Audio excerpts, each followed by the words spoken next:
Chikondi chodabwitsa anatuma mwana wake kudzafera iwe ndine. Chikondi cha Mbuye wathu,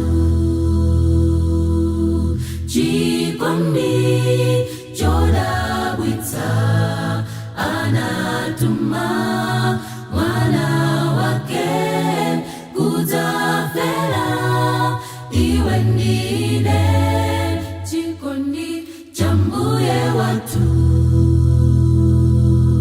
anabwera padzikoli kuwombola iwe ndine. Tsono mbale la pachimo udzapite naye.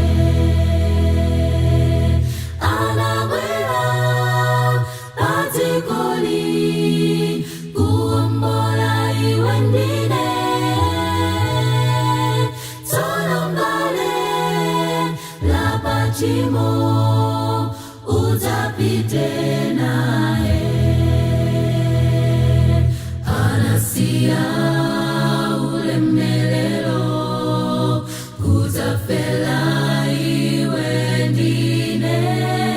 Anafa pamtanda kupulumutsa ine. Mwazi wake wanditsuka, wandiyele